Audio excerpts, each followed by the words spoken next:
Welcome back to the Timeless Tales Library, where the world outside fades and a new story begins. I'm Theodore, your host, and tonight I'll be sharing a soothing tale to ease your mind and guide you gently towards sleep. The Timeless Tales Library is made possible by listeners like you. If you found comfort here, please subscribe and help us continue creating these peaceful stories. As you settle in, comment below and let me know where you are in the world tonight, and share a place you dream of a story taking you to. Perhaps the dusty aisles of an old bookstore, the quiet corners of a coastal lighthouse, a snow-blanketed cabin, or a silent star-filled desert. Your ideas keep our little library glowing bright. This story is about a quiet evening spent tending a lighthouse on a remote island, where rain falls softly through the dusk and into the night, and where the rhythm of water and light guides you into a state of deep, peaceful rest. Now close your eyes and breathe deeply. You're entering a special section of the Timeless Tales Library where the books are not made of paper, but of soft, glowing clouds. This is a place for stories of gentle journeys and floating dreams. Each tale is woven from starlight and moonlight, full of tranquil characters and calming landscapes.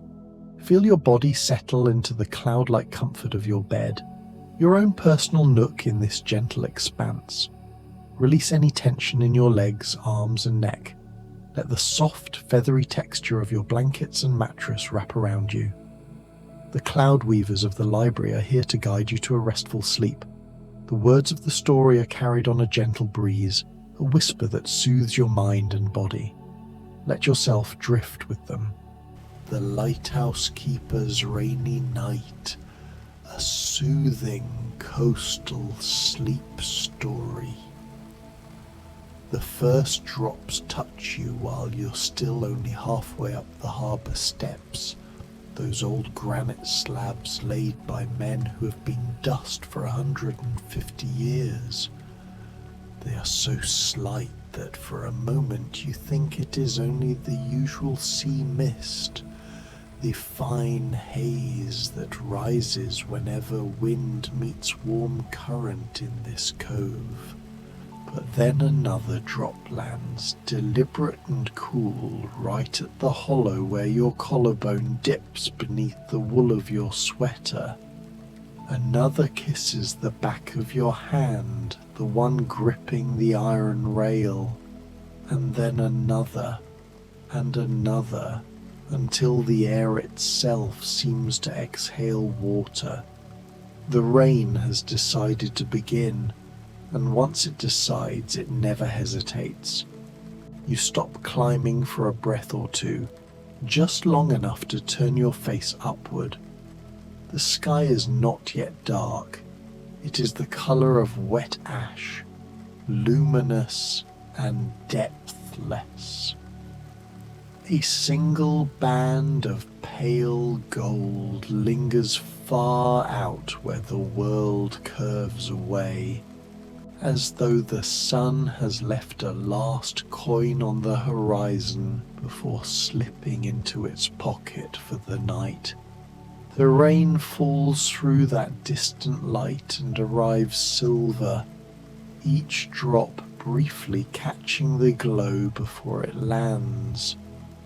From where you stand, the harbour water looks like hammered pewter, and every falling drop strikes a perfect fleeting circle that widens, touches its neighbours, and vanishes.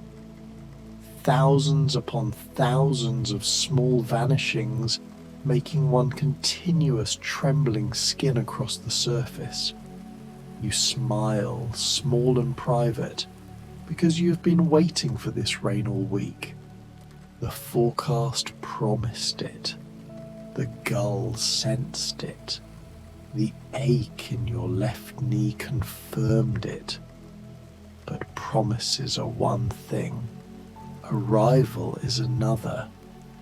Now it is here, soft as forgiveness, and you feel something inside you unclench that you did not know was clenched. You continue upward, slowly. There is no need to rush. The lighthouse has stood on this cliff since the year the clipper ship still ruled the Atlantic, and it will stand long after tonight. Your boots know every irregularity in the steps. The place where the third stair from the top has a hollow, worn by generations of keepers. The spot where the railing is polished smooth by countless palms. Rainwater begins to gather in these small depressions, turning them into shallow mirrors that reflect the sky's slow darkening.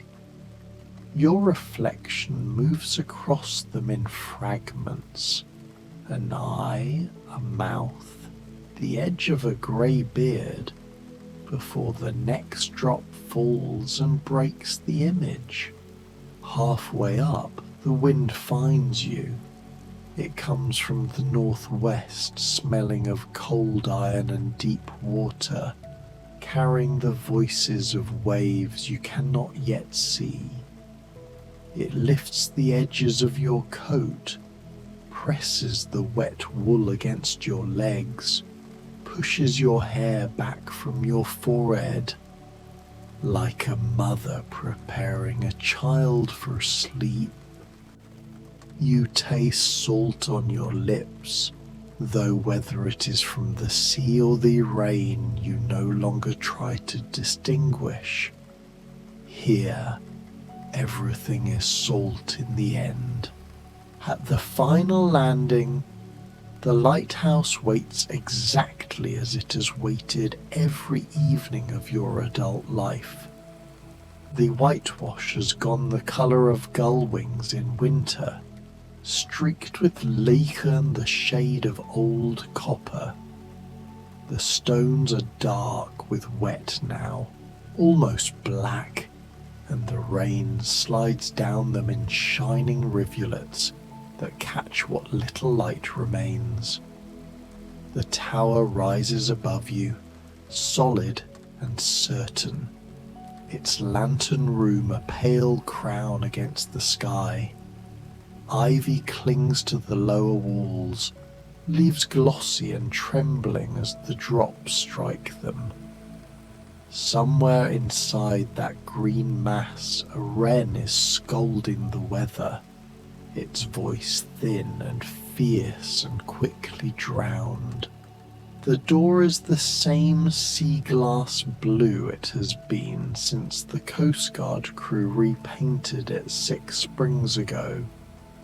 The brass handle is cool, slick with rain, and when you push, the hinges give their familiar half-protesting, half-welcoming creak that always sounds like the building clearing its throat. You step over the raised sill, old habit against winter storms, and pull the door closed behind you. The latch clicks with soft finality, and suddenly the rain is no longer on your skin, but all around you, a few inches away, speaking in a different voice now that it has a roof to converse with.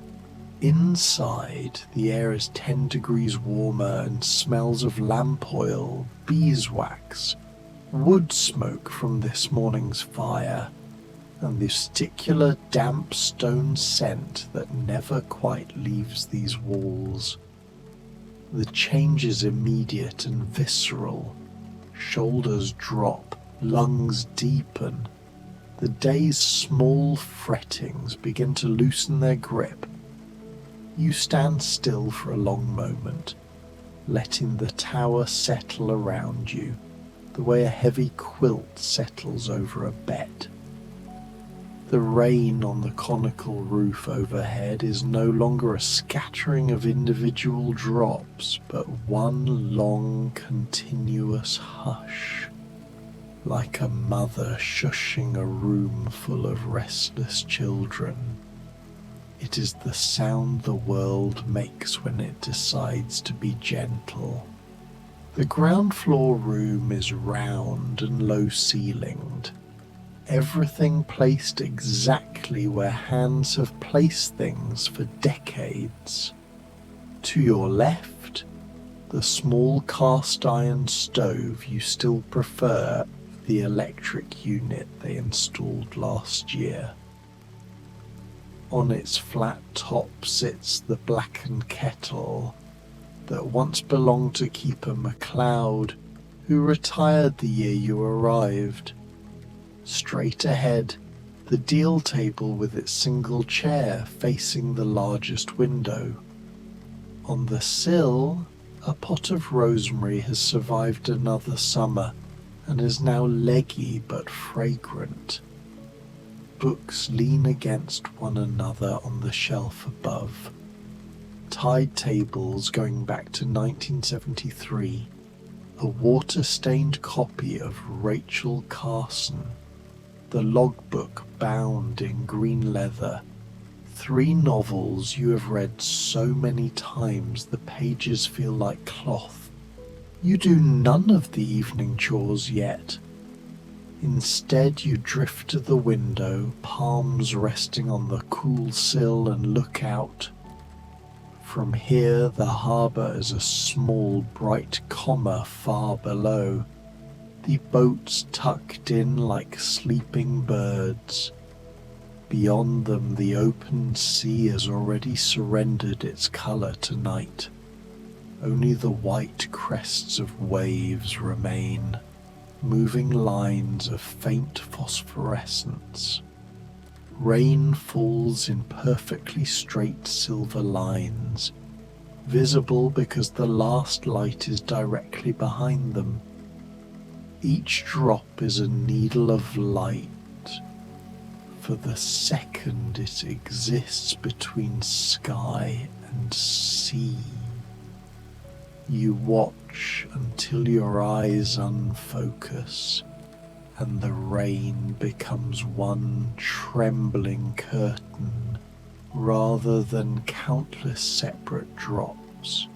Only then do you move to the stove. The kettle is heavy cast iron and takes its time, but you are grateful for the ritual. You fill it from the tap. The pipes groan like an old dog turning over. Set it on the burner, strike a match. The gas lights with a soft pop. Blue flame licking the kettle's underside. While it heats, you take down the cream-coloured mug you threw yourself the winter you took up pottery.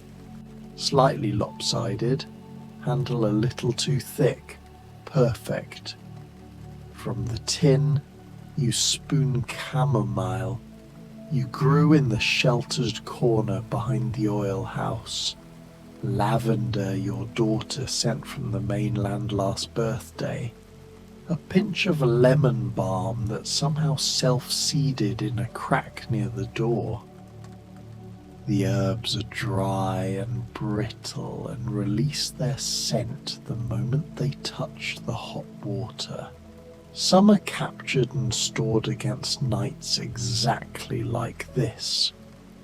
You carry the steaming mug to the chair, settle into the faded indigo cushion that has shaped itself to you over thousands of evenings, and simply sit. The window is open a hand width. Rain sound pours in. Cool air touches your face. Steam from the mug curls upward, mingling with your breath. You cup the warmth between your palms and feel it travel into your wrists, your forearms, your chest. The first sip is almost too hot, scalding the tip of your tongue, then blooming into sweetness as the honey melts. Chamomile, lavender, honey, salt air, the taste of homecoming, Outside, the world continues its quiet dissolution. The pale band on the horizon has finally given up. The sky is now one deep, even grey threaded with deeper blue. The rain has found its full voice, no longer tentative but sure, steady, endless. It is the sound water makes when it remembers it is also sky. You sit long enough for the mug to cool from scalding to warm to merely comforting. Long enough for the gulls to give up their crying and settle wherever gulls settle at night.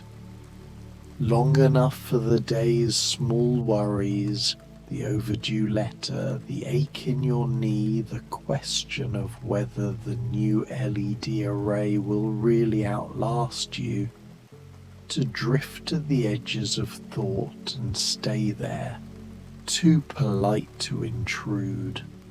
Long enough for your spine to forget it ever held tension. When the mug is empty except for the dark scatter of herbs at the bottom, you rise. The kettle has gone quiet. The stove clicks as it cools. You rinse the mug, set it upside down on the drain board, and turn toward the staircase. The spiral is iron, painted the same cream as the walls, and it rises in a perfect slow coil. You rest your hand on the center pole, cool, smooth from decades of other hands, and begin to climb. Each footfall rings softly, clang, pause, clang, a slow heartbeat in the tower's chest. The air changes as you ascend, cooler, cleaner, carrying the faint, sharp scent of ozone and glass. The rain grows louder with every turn, until on the final flight it is a steady roar just above your head. The lantern room opens around you like a flower made of windows. 8 tall panes, salt-streaked but clean enough, frame the entire world.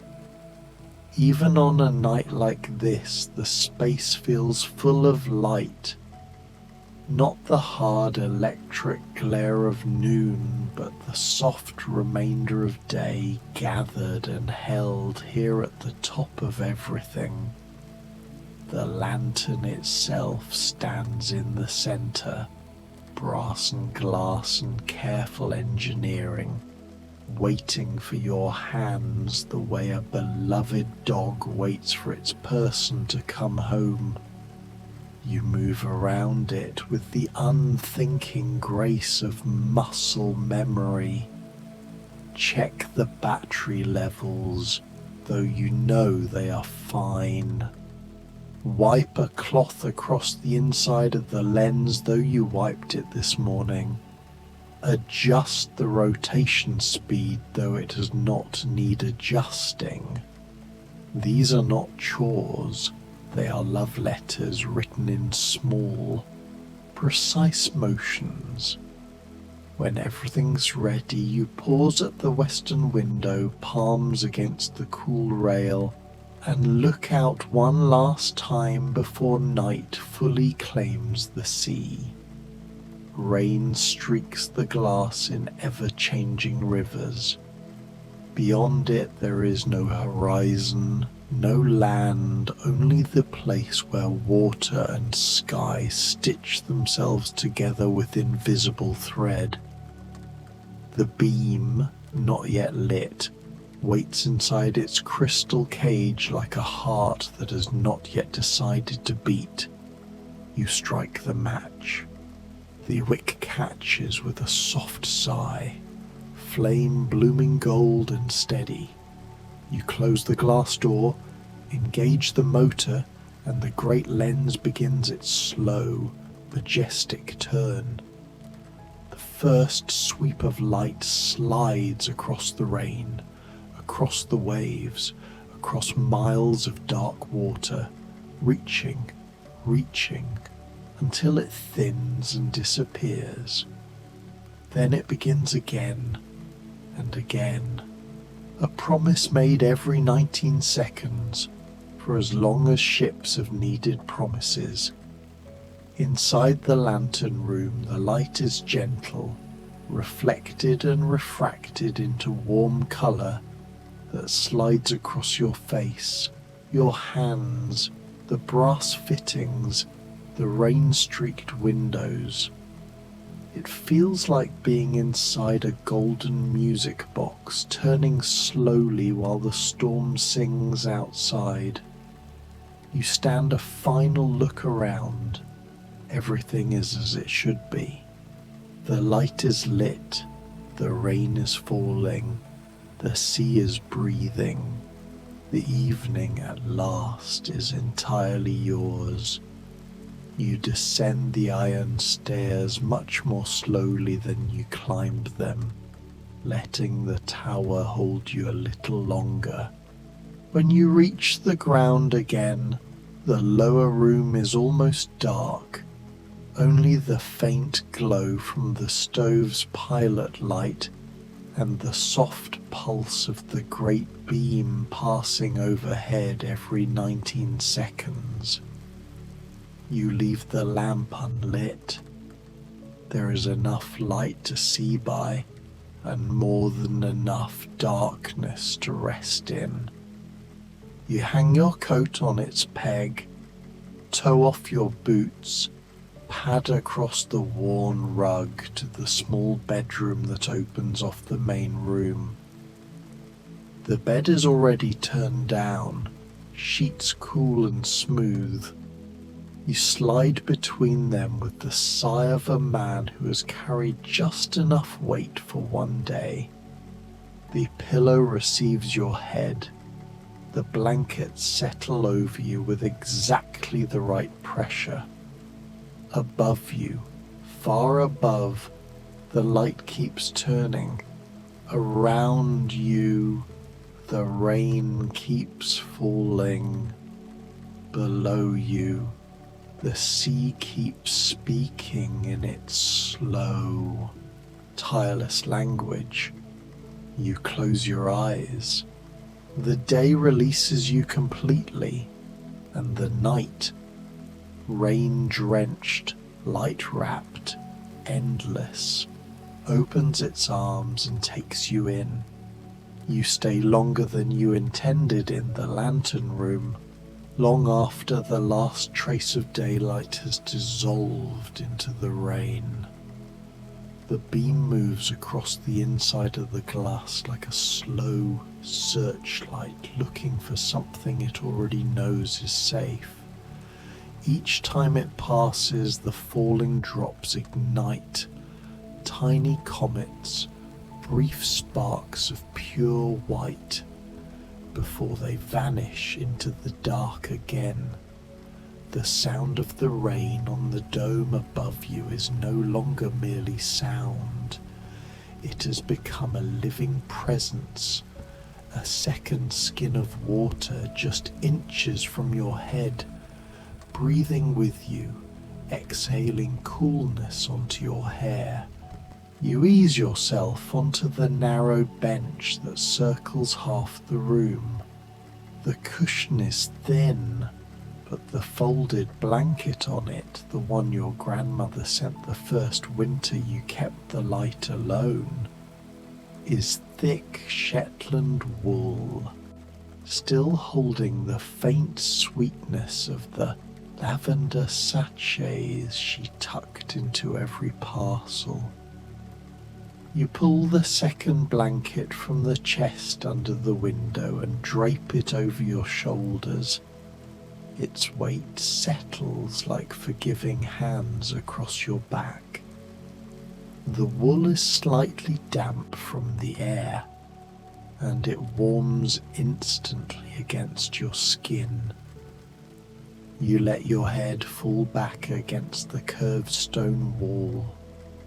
The chill of it seeps through your hair and down the nape of your neck. delicious, grounding, reminding you that you are held inside something ancient and unbreakable. From this perch you can see the entire night.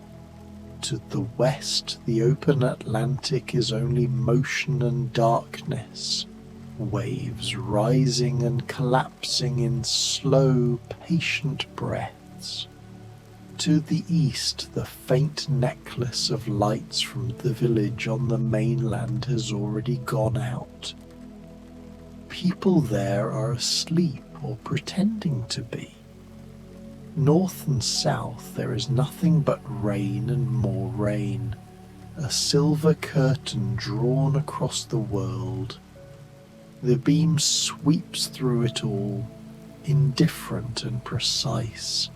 19 seconds of brightness, 19 seconds of darkness, over and over. The heartbeat of something far larger than yourself. You close your eyes just to feel it better. Even through your lids the light arrives, a soft rose gold pulse that swells and fades, like someone laying a warm palm over your face and lifting it away again. The rhythm finds its way into your blood. Your shoulders loosen. The small knot that has lived between them since morning finally unties itself. Your hands, still curled loosely in your lap, open palm up as though waiting for the rain to fall directly into them. You think, dimly, that you could sleep here. Many keepers have. There are stories of old men found at dawn curled on this very bench like cats, faces peaceful, boots still on. The thought does not alarm you. It feels almost inviting. But the bed downstairs has been waiting all day. Sheets aired this morning, quilt turned back in silent invitation. So eventually you rise slowly, joints creaking in gentle protest, and begin the long, slow descent. The iron stairs are cool under your bare hand. Each step rings the same soft note it has rung for 150 years, a quiet bell saying, "You are home, you are home, you are home." Halfway down, the rain changes pitch again, becoming deeper, more intimate, as though you are farther from the roof now. The sound travels through the stones themselves and meets you inside your ribs. The living room below is almost completely dark, lit only by the faint red eye of the stove and the slow, golden heartbeat of the great light passing overhead every 19 seconds. You light the small oil lamp on the table anyway, turning the wick down until the flame is no more than a trembling teardrop. The glow reaches just far enough to touch the edges of the furniture, to make the books on the shelf look like sleeping animals, to gild the kettle still faintly warm from earlier. Shadows pool in the corners, thick and comforting like extra blankets.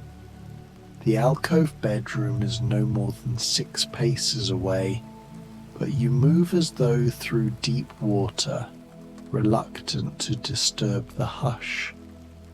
The bed is narrow and high, built into the thick wall the way ships' bunks are built into hulls, so the mattress is cradled on 3 sides by stone. Someone, perhaps you, perhaps a kinder version of yourself from another evening, has left the window cracked 2 finger widths. Cool, rain-scented air drifts in, carrying the faintest percussion of drops on the slate sill outside. You can hear every layer now, the quick, bright chatter on the copper gutter, the deeper drum on the roof, the hushed applause where rain meets sea. You undress without hurry, folding each garment over the chair the way you have done 10,000 times. Sweater, shirt, trousers, socks. The air touches your skin like a question, and your skin answers yes. I am ready to be cool, ready to be held. When you slide between the sheets, they are startlingly cold for 1 heartbeat. Then they warm so quickly it feels as though the bed itself is breathing with relief at your return. The linen is smooth, almost silken from countless washings in soft water and wind. The quilt, heavy patched velvet on one side, faded indigo cotton on the other, settles over you with perfect authority, pressing you gently into the mattress the way deep water presses a diver toward the quiet below. You lie on your back, one arm flung above your head, the other resting over your heart. The pillow is goose down and lavender.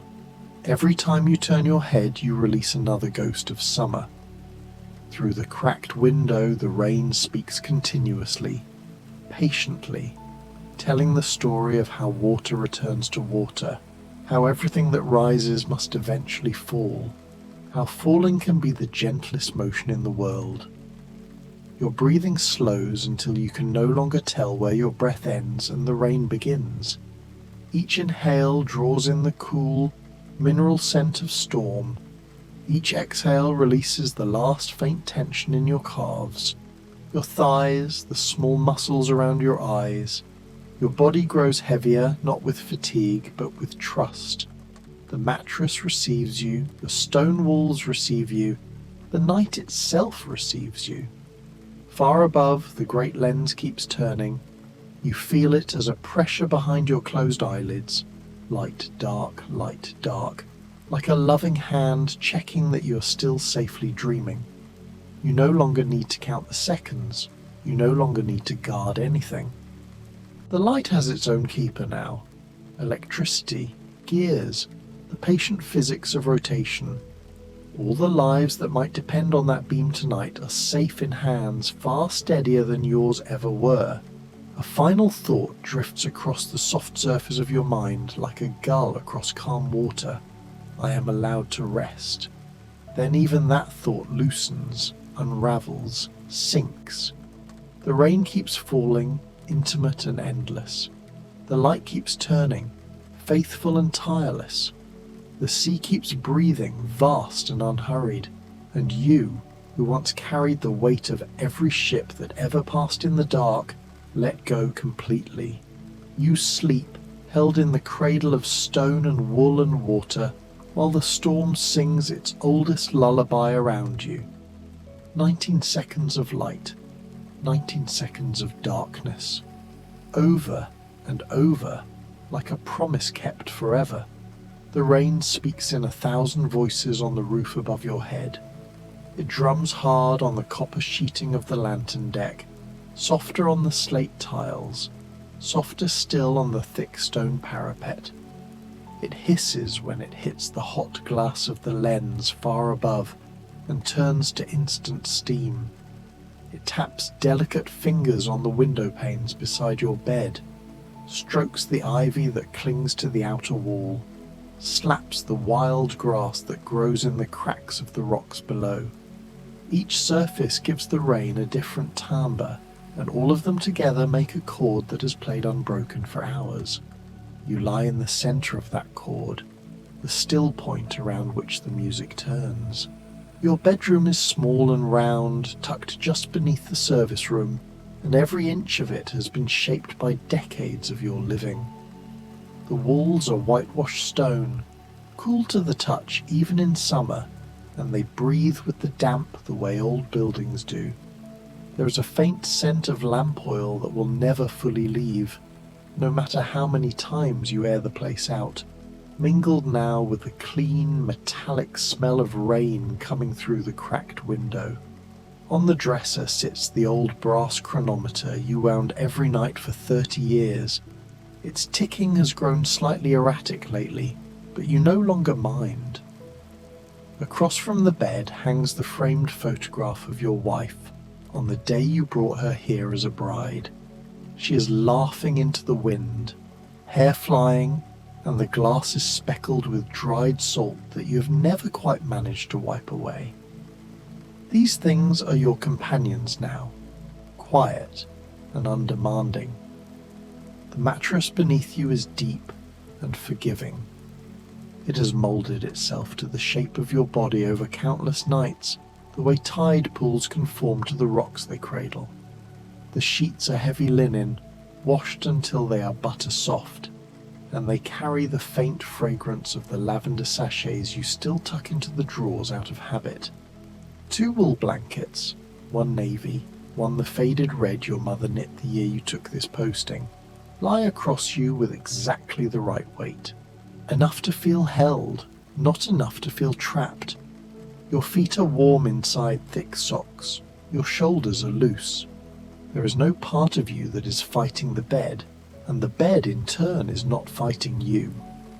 Everything has reached the agreement that tonight is for peace. Outside, the wind moves around the tower the way a cat moves around a sleeping owner's legs. Restless, familiar, unable to leave. It whistles through the railing of the gallery, moans softly in the flue of the old chimney you no longer use, flings handfuls of rain against the windows like a child demanding attention. But the tower was built in 1874 to withstand hurricanes, and this is only an ordinary December storm. The stones do not even shiver. They have stood through worse. They will stand through this. You feel their indifference in your marrow, and it is immensely comforting. Whatever happens out there in the dark, the lighthouse will remain, and so, by extension, will you. Your thoughts that used to arrive like gulls, noisy, circling, insistent, have quieted. Earlier this evening there was still the small fret about the cracked pane in the watchroom, the guilt that you have not written to your daughter in almost a month, the vague worry about the pain in your left knee that seems worse when the weather turns. But the rain has washed those thoughts downstream. They floated away on its current, growing smaller and smaller, until they vanished over the edge of waking. What remains is only sensation, the cool air on your cheek, the gentle pressure of the pillow against the back of your skull, the subtle rise and fall of your own chest. Even memory has gone soft. You're not thinking of the past or the future. You're simply here, inside this body, inside this room, inside this night. Somewhere far off, a buoy bell clangs 3 times, pause 3 times again, as the swell lifts and lifts it. The sound carries across miles of water, thin and metallic, lonely and perfect. You have heard that bell every night for decades, and it has become as familiar as your own pulse. Tonight it feels like a lullaby composed specially for you. You imagine the bell's iron tongue swinging in its cage, the barnacles on its flanks, the cold green water sliding past. The image is vivid for a moment, then it too loosens and drifts. Your eyelids are heavy, deliciously heavy. The darkness behind them is not the hard black of underground places, but a deep indigo shot through with subtle violet, the colour of the sea just before sunrise. Occasionally the beam of the lighthouse sweeps across the windows and a faint pulse of light finds its way through the curtains. Painting the inside of your lids rose for an instant before fading again. It is like being kissed gently on the forehead every 19 seconds. You no longer count the intervals the way you once did. You simply receive them. Breathing has become an act of luxury. Each inhale draws in the smell of rain and stone and old wood. Each exhale releases everything else. Your ribcage rises like a slow tide, falls like a slow tide. There is no hurry. There is no need to do anything with the breath except allow it. In, out, in, out. The rhythm is older than language, older than lighthouses, older than the idea of safety itself. It is the same rhythm the ocean uses when it speaks to the shore. I am here, I am here, I am here. You feel the moment approaching, that sweet, slippery moment when the mind finally unhooks itself from the day. It is not a dramatic surrender. There is no trumpet blast, no angelic choir. It is more like stepping off a low dock into calm water. One moment you are standing, the next you are floating, and you are not sure exactly when the change took place. The rain is louder now, or perhaps you're simply deeper inside it. The sound fills every corner of your awareness until there is nothing else. You are the sound. The sound is you. And then even that distinction dissolves. The light keeps turning above you will still be turning when dawn comes pale and rain washed across the horizon. The gulls will come back to wheel and cry around the gallery. The kettle will need filling, the logbook will need its entry, the cracked pane will still be cracked. All of that will wait. The world is very kindly agrees to pause while you travel wherever it is the mind goes when it's granted true rest. Perhaps you will dream of your wife laughing into the wind. Perhaps you will dream of nothing at all. Both are gifts. The rain falls without ceasing, generous and indifferent, washing the salt from the stones, feeding the tough little plants that cling to the cliffs, carrying the wide world's grief and joy alike out to sea where it can disperse into something too vast to wound. It falls on the roof above your bed, on the gallery railing, on the lens that still faithfully turns and turns. It falls on the endless moving skin of the ocean, dimpling it with a million brief kisses. It falls on you, though you no longer feel it. You're beyond weather now. You're beyond needing. The lighthouse keeps its lonely, perfect vigil. The tower stands wrapped in storm the way a mother wraps a child in a blanket, firmly, completely, without question. And you whose hands once lit the lamps, whose eyes once searched the dark for ships in distress, whose heart once carried the weight of every soul that passed this coast, sleep. You sleep as deeply as the stones. You sleep as trustingly as a gull asleep on the air. You sleep held in the cradle of rain song and light, and the ancient, unbreakable conversation between sea and shore. The rain falls and falls and falls, and you sleep.